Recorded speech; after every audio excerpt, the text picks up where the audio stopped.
Welcome, ladies and gentlemen, to another edition of Harry Fling Wrestling. I am your host, Harry Fling, and today we're going to be talking about a subject that, as I've searched around YouTube, I don't see it come up as a subject line for most videos, and that being the WWE Hall of Fame. In particular, we're going to be talking about the layout and structure and how I think the classes should be organized every single year. Plus, I'm going to give you my opinions, my 2 cents, as it pertains to the 2027 predictions. But before we do that, let's listen to one of the Hall of Fame themes that was played within the last decade. Not the famous da da da da da da da da da da da da da. Not that one. We're going to listen to this one instead. It'll only take 1 minute and 7 seconds of your life, I promise.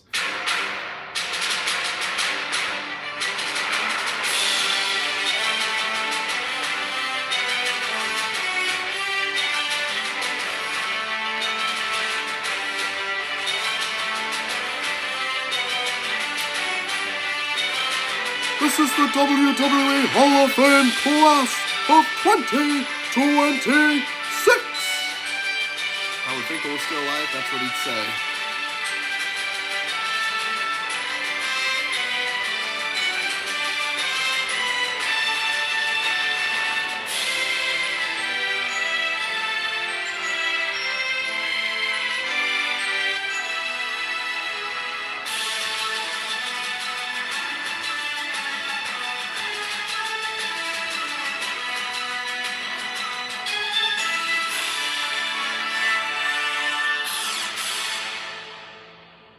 No, that wasn't so bad, was it? Well, it is a great theme, and that came around like 2012, well into 2013, and I forget what they did after that. And they use a different theme now, but that's neither here nor there. That was just a fun little anecdotal thing I wanted to share. So, onto the video. The Hall of Fame, for the most part, has inducted people that are very worthy of going in and have, worked hard to make a name for themselves in the wrestling business. And it's, it started with World Wrestling Entertainment, but now it seems like it's expanded.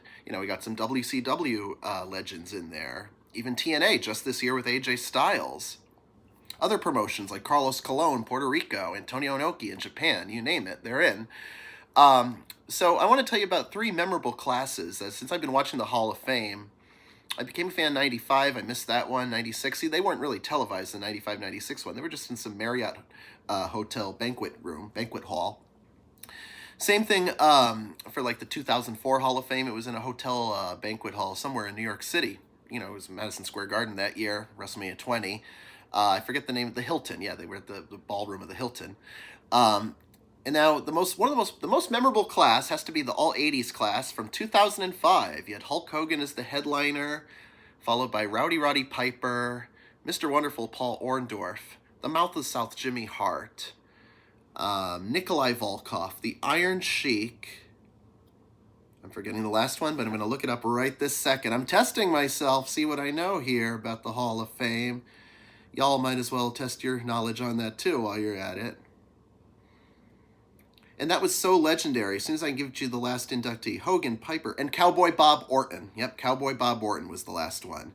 Wow, they were all competing against one another in one time period, the 1980s, and it was 2005, so maybe they were long overdue, and the Hall of Fame had stopped for a while from 96 to 04. Hogan had been on better speaking terms with Vince McMahon, and therefore got the green light to be inducted. Everyone else hadn't been seen for a long-ass time, so it felt very special to see these guys, and they made a few TV appearances here and there, but Hogan at the time, he hadn't been on TV forever, and, he had a better reputation than, 20 years later, right up until he died, of his portrayal in the media. He was filming Hogan Knows Best and that whole thing. Check out the Netflix documentary, by the way. It's very intriguing. Another memorable class brings us to the following year in 2006. Bret the Hitman Hart was the headliner. He had been seen in 9 years since the Montreal Screwjob. That was his sole television appearance in the 2000s decade on World Wrestling Entertainment programming. You wouldn't see, speak, or think, or even hear of Bret Hart in 2006 in WWE other than the Hall of Fame. He didn't even go to WrestleMania 22 the next night like the other classes did. He was still on bad terms with Shawn Michaels, and I think, healing the wounds with HBK is what led to him coming back in January of 2010. So Stone Cold was the class headliner. You also had Eddie Guerrero, who had just passed away like 5 months prior. you know, because they were doing the whole storyline. I hated that they used, you know, Eddie Guerrero as a storyline tool, you know, to drag his name through the dirt and exploit his death. That's what I'm looking to say. They exploited his death so much so that this induction is a hard one to get excited for. They by all means, Eddie Guerrero should be in the Hall of Fame, but I didn't think it was too early, first of all, and under the circumstances as it pertains to the storylines going on at the time, I just thought it was wrong to put him in under those pretenses. We also had Mean Gene Okerlund, our first announcer to go into the Hall of Fame. I know Howard Finkel would join many years later. Sensational Sherry, a manager, along with Vern Gagne from the one of the co-founders of the AWA in Minneapolis. And finally, we also had Mr. USA, Tony Atlas. There's more. This is a big class. Tony Atlas, and he's been suffering financially and physically, all sorts of things. Poor guy.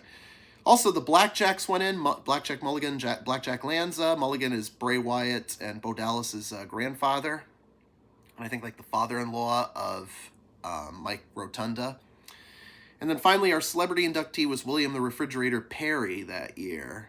So, wow, that's pretty astounding, too. I mean, maybe Eddie Guerrero shouldn't have gone in just yet, but I get why they did it. But I just, it brings back too many bad memories now, 20 years later, looking at this. One more memorable class before we get into the meat of my video here brings us to the class of 2013. And at the time, they were doing large inductions, large classes. So we only inducted 6 people, I tell you. No tag teams. We had 1 female and then 1 celebrity who shall remain nameless because I don't like him. Class headliner, this is 2012. Let's go to 2013. Sorry, I'm reading this off Wikipedia as we speak. Mick Foley. No, the class headliner was Bruno Sammartino. Bruno had a very strained relationship with Vince McMahon and the WWE for as many years as I can remember, and he refused to go into it. He didn't even believe a Hall of Fame should exist for WWE. He's like, is this a physical place I can go to? Where the hell is this? He's like, and he didn't like the whole steroid trial that was going on. I think Bruno was not a fan of WWE and its global expansion. In the early to mid 80s, he wanted it to stay regional, and he was mad at McMahon Jr. for taking it global and going behind his father's back. So I think there was a trust factor definitely there. So it took so much time, and I guess, you know, as the old adage goes, time heals all wounds. And finally, Bruno accepted his Hall of Fame induction via Arnold Schwarzenegger. Schwarzenegger inducted Sammartino in the Hall of Fame, and it was a great speech for a guy who deserved it for so long. And how old was he when he got in? Let's see, he was 82 when he died, so he was probably about like 77, 78 when he went in, and probably one of the oldest inductees, if you ask me, living at the time. And he was talking about how the ropes used to be very loose, and the ring was a lot harder that the guys hit on back in the 60s and 70s compared to the 2010s, at the decade we were in at the time. Oh, you young kids got it so easy now. The ropes aren't very loose, and the ring is very tight. You go ask your family, your parents, grandparents, they all remember watching the Italian stallion, Bruno Sammartino. So, that's my best Bruno impression. Bruno was actually not a bad, well, I shouldn't say that. He wasn't that great on commentary, but he tried after. So, that was the last we saw of him in WWE until 2013. So, he was a class headliner. Originally, it was going to be Mick Foley, but they were just able to get Bruno in there just in the nick of time. Mick Foley was in that class, alongside Bob Backlund. Wow, a lot of former world champions. Trish Stratus, in my opinion, the greatest female professional wrestler of all time. Definitely deserved it. Booker T, and then the celebrity inductee, well, I'll give you a hint. He's a very unlikable man who happens to be running our country right now. We're going to leave it at that because he doesn't deserve to be talked about. He's terrible. So, without any further ado, let's get into the meat of today's video. So, the layout and structure, as I've been watching the Hall of Fame since its sort of reintroduction in 2004 onwards, there's a certain layout of how it's supposed to be, for lack of a better term. Like, you always want to have a class headliner. You might have 2. It could be a tag team, it could be a faction. Like the NWO was the class headliner in 2020, and that was Hogan, Hall, Nash, and Sean Waltman, 6. So that's acceptable, as you know, as long as it's somebody like, you know, as big as the NWO were. A class headliner is fine. You need that. You also need several single stars, including at least 1 female inductee, because a lot of women professional wrestlers that deserve this induction just as much as the men do. And like I said, some of them were better than their male counterparts, and that applies to today. And there's so many out there, you could definitely have further inductions down the road for the females. At least one female inductee, but as you'll see later in this video, I'm actually going to include two, but we'll get to that. We'll cross that bridge when we get to it. You also need at least one tag team induction. You know, you had the Blackjacks in the class of 06. Who else? The Valiant Brothers, I think, in like 2007. Yeah, Demolition just this year, for crying out loud. I didn't agree with the Natural Disasters last year, but that's just one man's opinion. You can also have a celebrity induction. That's fine, as long as the celebrity contributes positively to the product. Now, I know there was a lot of people that didn't like the fact that Dennis Rodman went to the Hall of Fame this year. Yes, it was for a rival organization, but WWE has since absorbed that rival organization and now claims full ownership over it, but it did well for wrestling business. It did well for business. And that's the whole point of it. You know, it put butts in seats, as Tony Schiavone so bluntly puts it. And, you know, he got ratings for WCW in 1997. The worst celebrity induction, besides the man who shall remain nameless, is Drew Carey in the class of 2011. He had one single fucking appearance, the Royal Rumble 2001, to promote a pay-per-view special that was supposed to air the following weekend. You know, they were on pay-per-view at the time, and so this was the pay-per-view channel we're talking about. And, you know, as a thank you for coming to promote his event, I guess Vince McMahon decided to put him in the goddamn Royal Rumble match. Actually, probably one of the best Rumbles of all time, but Drew Carey didn't hurt it because he was only in it for such a short time. He enters at number 5, and then he gets very scared when Kane walks into the ring, and he gives him, you know, couple bucks just to bribe him not to hurt him. And then he somehow escapes when Kane's about to chokeslam him. Raven hits him with a trash can lid, and then he manages to make his escape. Bye, I'm leaving now. Thanks for coming. So that was it for Drew Carey. He got booed so badly in Atlanta that year. That was WrestleMania 27. The class of 2011, he did not belong in the Hall of Fame. Doesn't matter what year. Shouldn't be in any of the classes. And it's not a knock on Drew Carey. I think he's funny, and he's a great host of, what is it, Price is Right? Family Feud. I think it's Price is Right. He does a great job with that, and he had a funny show, but he didn't do enough to contribute to this business. I'm sorry. Probably the best celebrity induction we've had, let me think for a second. I liked William the Refrigerator Perry in 2007. William Shatner was a great one. I think it was like 2020. You know, Shatner had a lot of appearances on Raw. He feuded with Jerry Lawler, so he did well as far as TV ratings standpoint go. And then Perry brought in some business with the NFL and the Battle Royal WrestleMania 2. So that's that. Also, you should have a specialty award. When I say specialty, I'm talking about either the Warrior Award or Immortal Moment. Now, Warrior Award, Jim Hellwig, Ultimate Warrior, is not a man you want to model after. He was, you know, not the nicest guy backstage, and certainly didn't make a lot of friends, and he rubbed people the wrong way in more ways than one, so you really shouldn't have an award named after somebody like that, but WWE was insistent right after he died. We haven't had a Warrior Award since Tim White won it in 2023, just 3 years ago. The Immortal Moment is brand new. It started last year. Bret Hart, Stone Cold were the first inductees, the inaugural inductees of that award for their match at WrestleMania 13. Immortal Moment has to be an induction for people who were in a match that shaped the landscape of WrestleMania and left an indelible mark, something you'll remember this match by. And for WrestleMania 13, it's the bloodshed from Austin and Never Say Die attitude. This year we had Hulk Hogan and Andre the Giant, which I questioned. First of all, it's Hogan and Andre, not a great match, but it was historical for the slam heard round the world, and first time somebody ever stood up to the Giant and took him down in a kayfabe setting. So I get why they chose it, but personally I'd rather have gone with Savage and Steamboat. But again, that's just me. So let's go down with my prediction. Oh, one more thing too. Get rid of the Legacy Award. What the fuck is that? It's been around since 2016, and the way I understand it, they describe it as people who've competed for many decades. Well, so have the other inductees. Well, what fucking sense is it? They think we're stupid? Come on now, WWE. I mean, they've tried to play the fans a fool for a long time, but come on, this is so low, let me tell you. So it's like these inductees in the Legacy Wing are not good enough to be in the real Hall of Fame. So, oh, you're just in the Legacy Wing, just kind of shoved it off to the side of the corner over here. That, you know, they're not good enough to be in the Hall of Fame that we had to create a separate class. There's no formal recognition. It's just a video package, which is like under 2 or 3 minutes, probably less than that. Not even someone to induct them, a family member, a friend, a fellow wrestler, what have you, whatever. Um, the families or inductees don't even get to come on stage, which just adds insult to injury.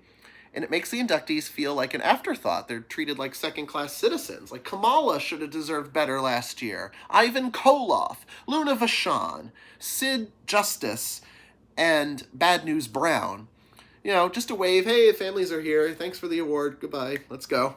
That was just crap to me. And it's just with TK, the direction of the company TKO's going, I'm almost not surprised. But I don't have any hope actually for what they're going to do next year. So if I could rewrite everything differently, I would, as you know from me rewriting all those pay-per-views. But here we're going to make a prediction, and we'll see a year from now if I'm actually correct. And if I'm not, then so be it. So without any further ado, here it goes. Our class headliner for the 2027 WWE Hall of Fame class will be none other than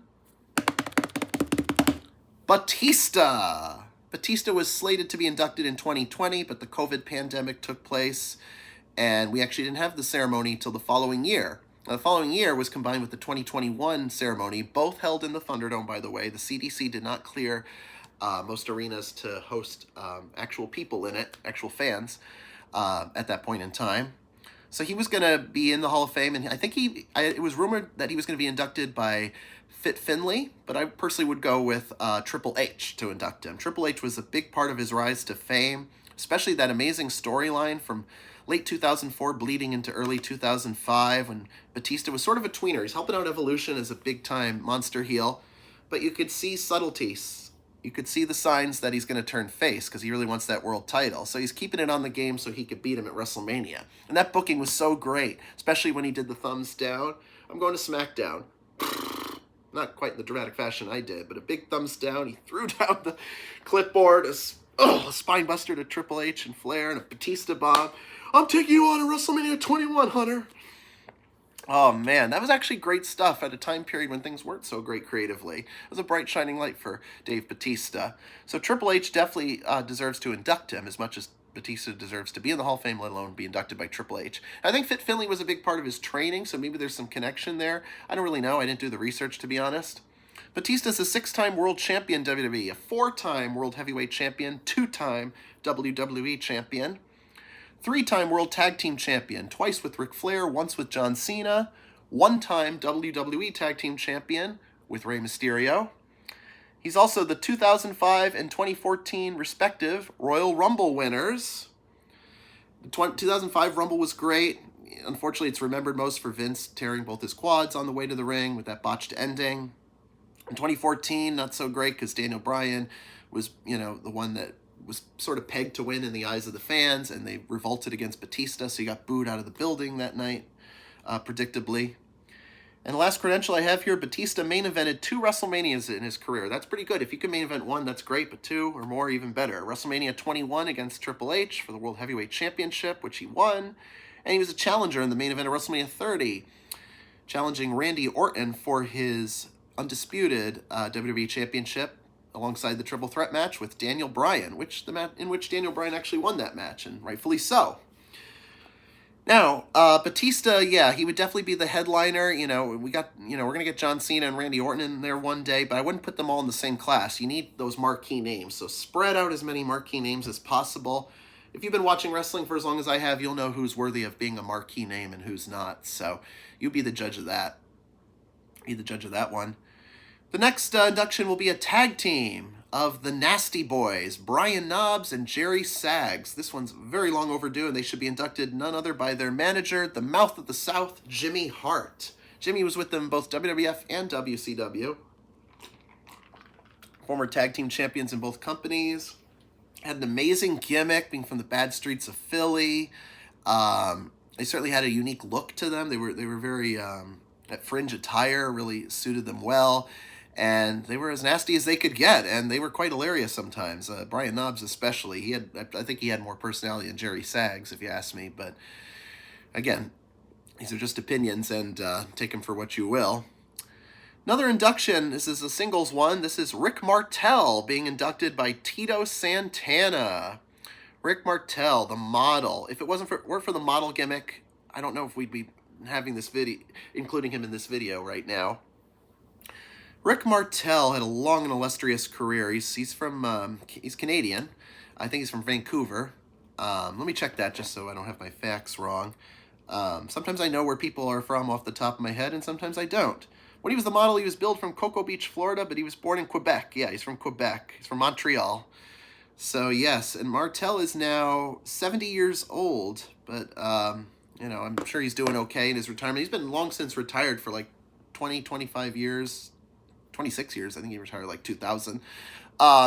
So yeah, the model. So he had he was a tag team guy for a long time, a former two-time champ with Tony Gurria, and then one time with fellow Strikeforce member Tito Santana, who will be the man inducting him, I think. WrestleMania 5 was a big turning point. Strikeforce's popularity was starting to wane when we brought the WWE brought the Rockers in. People kind of forgot about Strikeforce, and I think Martel might have wanted something for himself too, as far as a single run is concerned. And he walked out on Santana during their tag match against the Brainbusters, leaving Tito to the Wolves. Martel cut this promo backstage with Gene Okerlund. I'm sick and tired of carrying around that dead weight. Finally, he snapped. But then he found a gimmick that was suitable for him. He palled around with Slick for a while, but I don't think there was really much chemistry there. The model with the sunglasses, the scarf, I mean, not the scarf, the sweater used as a scarf around the neck, the bottle of arrogance, to blind his opponents, and the excessive tanning, and the theme music too. It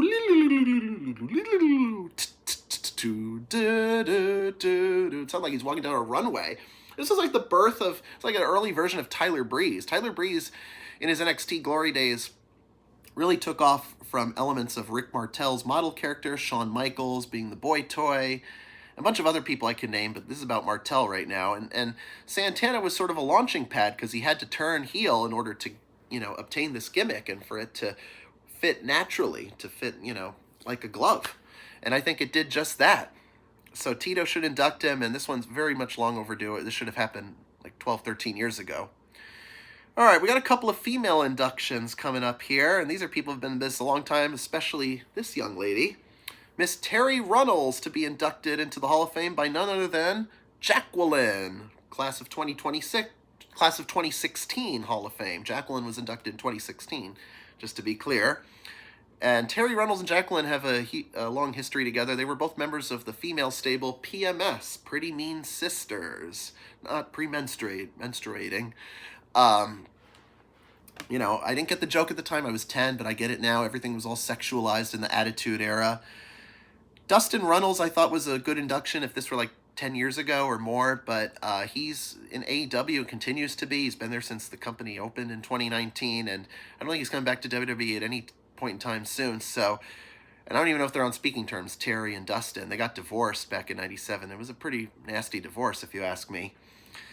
So Jacqueline would be perfect because, you know, they played off each other so well in the PMS stable, and they had Ryan Shamrock with them for a short time, but mostly it was like D'Lo Brown, Mark Henry, and then Meat, Sean Stasiak. Terry was definitely great in the managerial role, especially Marlena, when she was Goldust's production assistant, sitting in the gold chair, smoking the cigar, wearing the gold dress. Oh my God, that brightly colored platinum, it wasn't platinum, but brightly colored shade of blonde hair. She's almost toe-headed, and it just fit the look. And Terry's a real-life cigarette smoker, so if you listen to her talk now, I saw her in an interview on A&E, you could tell it sounds like she's aged a lot and, you know, maybe had some drug issues or something. But, you know, still, you know, one of the best female performers in the business. Now, not a great wrestler, but certainly had a lot of charisma and could talk and represented her clients well. Everyone from Goldust to Meat to Perry Saturn to, who else was she with? Raven for a short while. But then she was easily able to transition to the backstage announcer role on Raw from 2002 to 2004.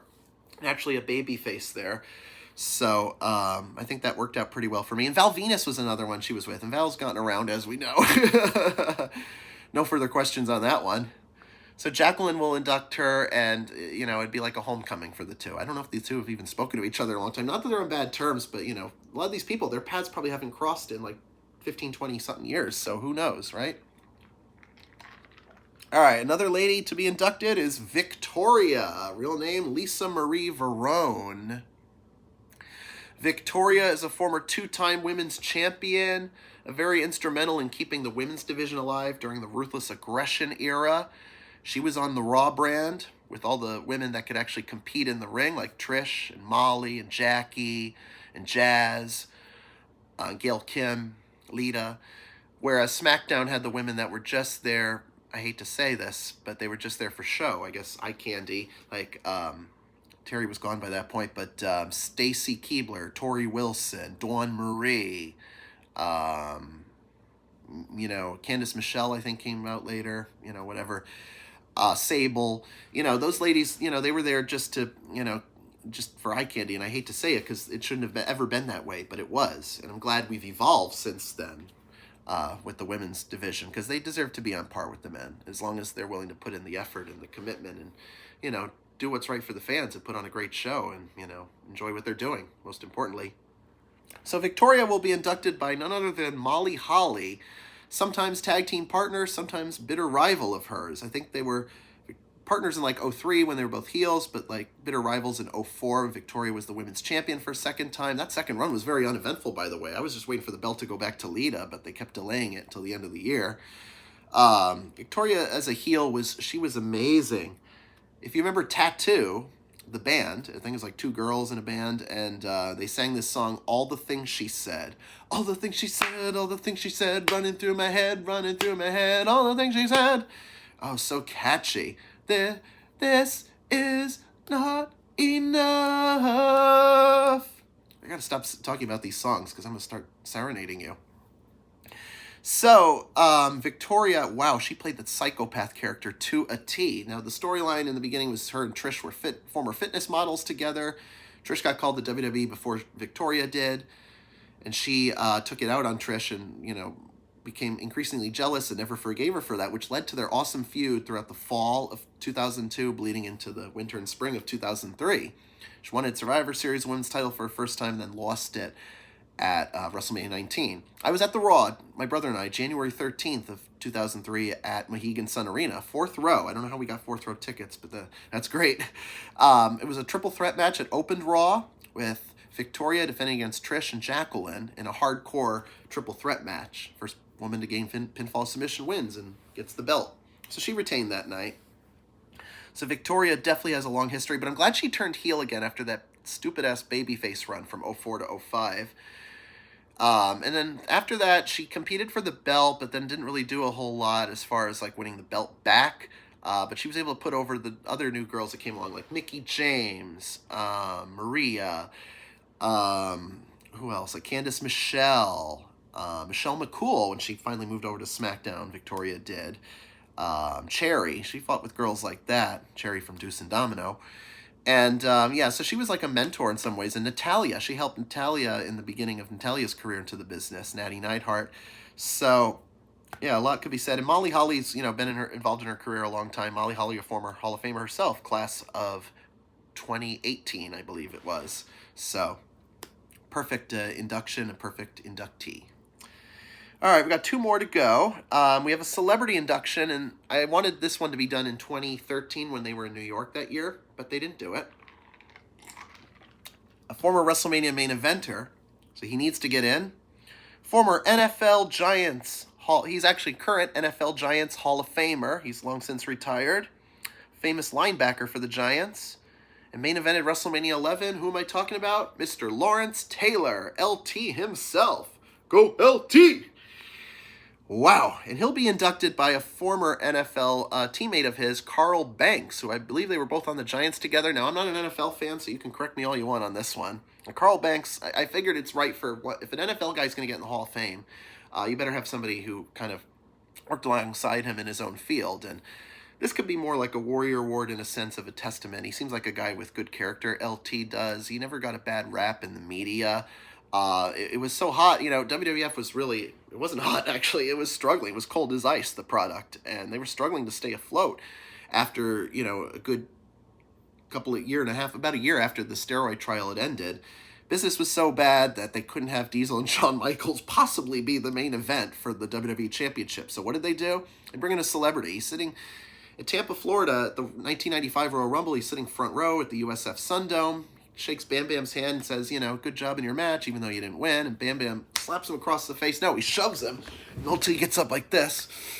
Takes his glasses off so it's serious. And that's what led to their feud, and then they talk shit about each other in the media, and, of course, there wasn't social media, so you had to watch the news for all this shit to happen, and WWF programming by extension. And it actually was a halfway decent match. It wasn't the worst. It certainly wasn't the best match. Definitely doesn't deserve to be an immortal moment. But it was halfway decent for a guy who's never stepped into a wrestling ring before. Whatever training he had, it was enough to get him by. And Bam Bam definitely did a great job in carrying him, and that's a main event push for Bam Bam Bigelow as we're talking about this. So Carl Banks will induct Lawrence Taylor. LT, long overdue induction needs to happen. I'm sorry, but it's gotta. Our last induction will be an immortal moment. I think we should continue this trend. Next year's immortal moment should be WrestleMania 12, Bret Hart versus Shawn Michaels in the famed Iron Man match. And who better to induct them than a fellow colleague of theirs from the new generation, The Undertaker. Undertaker's been a big part of both men's careers, especially Shawn's, more so than Bret, just because, he was with Shawn longer. Bret retired a lot sooner than Shawn did, but definitely had great matches with both of them. And this is a match I just got done. I watched it last month, and then I did a review of rewriting WrestleMania. Not a review, but a rewriting WrestleMania 12. And, they set the standard for what a great wrestling match can be in a time period of 60 minutes. And they proved just that. I give this match 5 stars. Meltzer would only give it 4.5, but that's just me.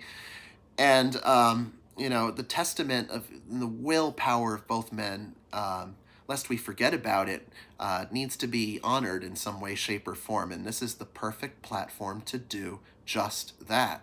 So definitely WrestleMania 12, Bret Hart versus Shawn Michaels. Immortal moment in the Hall of Fame. They definitely deserve it. So how many inductees is that? We have Batista, Rick Martel, Brian Knobbs, Jerry Saggs, Terry Runnels, Victoria, Lawrence Taylor, Bret Hart, Shawn Michaels. This will be Bret's 4th Hall of Fame induction, singles run in 2006, Hart Foundation induction 2019 when he got beat up by the fan, they arrested him.